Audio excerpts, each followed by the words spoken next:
இங்கேடா டேய், எங்க அம்மாட்ட சொன்னாலும் சொன்ன ஏன்டா சொன்னேன்? என்னடா? டேய் உன்னால எங்க அம்மா என்ன போட்டு திட்டிட்டு இருக்காங்க. உனக்கு அவ்வளவு சொல்ற எல்லாம் என்ன வச்சுக்க, அவ்வளவுதான் பாருங்க மரியாதை. டேய் டேய் புரியா?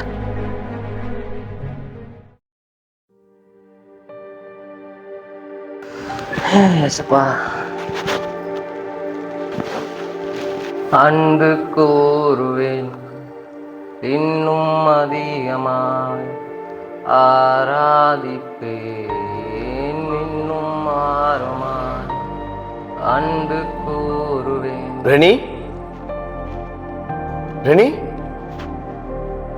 நான் ஏசப்பா பேசுறேன். ஏசப்பா நீங்களா?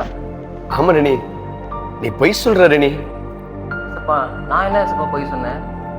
நீ என்னை அன்பு கூறுறேன்னு சொல்றேல, அது பொய் தானே? ஏசப்பா என்ன ஏசப்பா எப்படி சொல்றீங்க?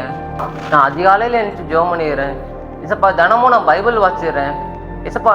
சபையில் ஆண்டவரே ஒவ்வொரு காரியங்களும் நான் தவறாம செஞ்சிடுறேன். இதெல்லாம் சரி ரெனி, ஆனா உன் சகோதரனோட சண்டை போட்டுல வந்திருக்கிற நீ அவனை நேசிக்காம என்னையும் நேசிக்கிறேன்னு சொன்னா அது பொய். உன் சகோதரனோட பேசாம அவனை அன்பு கூறாம நீ என்னை அன்பு கூறுறேன்னு சொன்னா அது பொய்.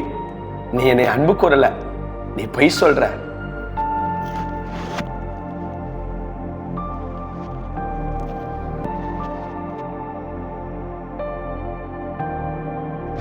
டேய் விஜய், போடா, எவ்வளவு பேசணும்ல, இப்ப பேச. ஏய் சாடா சாடு, நான் தெரியாம வீட்டுல உள்ள கோவத்துல உன்ட்ட பேசுறேன்டா. சாரா போயிடுறா. டேய் ப்ளீஸ்டா சாரா, டேய் மன்னிச்சுடா.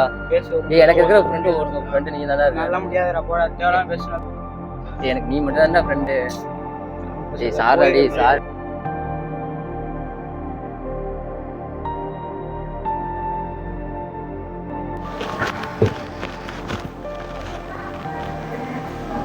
நேசிக்கிறேன் உம்மைத்தானே ஐயா, உம்மைத்தானே செய்யா. ரெனி, நீ என்னை நேசிக்கிறேன்னு எனக்கு தெரியும் ரெனி. எப்படி ஆண்டவரே? ஆமா, நீ உன் ஃப்ரெண்டுகிட்ட ஒப்புரவாயிட்டில்ல, உன் சகோதரன்ட்ட ஒப்புரவாயிட்டில்ல, நீ என்னை நேசிக்கிறடா. நானும் உன்னை நேசிக்கிறேன். Love you child. நான் உன்னை நேசிக்கிறேன். இப்படி தாங்க பல நேரத்துல நம்ம மற்றவங்களை நேசிக்காம ஆண்டவரை நேசிக்கிறோம்னு சொல்றோம். நம்முடைய சகோதரர்களிடத்துல அன்பு கூறாம ஆண்டவரிடத்துல அன்பு கூறுகிறோம் சொல்றோம். இது வேதத்தின் பார்வையில பொய்யா இருக்குது. பைபிள்ல 1 யோவான் 4வது அதிகாரம் 20வது வசனம் சொல்லுது, தேவனிடத்தில் அன்பு கூறுகிறேன் என்று ஒருவன் சொல்லியும் தன் சகோதரனை பகைத்தால் அவன் பொய்யன். தான் கண்ட சகோதரனிடத்தில் அன்பு கூறாமல் இருக்கிறவன் தான் காணாத தேவனிடத்தில் எப்படி அன்பு கூறுவார்? ஆமாங்க, நம்ம பார்க்கிற சகோதரன்ட்ட நம்ம அன்பு கூறல அப்படின்னு சொன்னா ஆண்டவர்கிட்ட நம்மளால அன்பு கூற முடியாது. அப்ப சகோதரன்ட்ட அன்பு கூறுறதான் ஆண்டவர்கிட்ட அன்பு கூறுற மாதிரி. எனவே நம்முடைய சகோதரர்களை, நண்பர்களை, பார்க்கிற மனிதர்களை நம்ம நேசிப்போம்.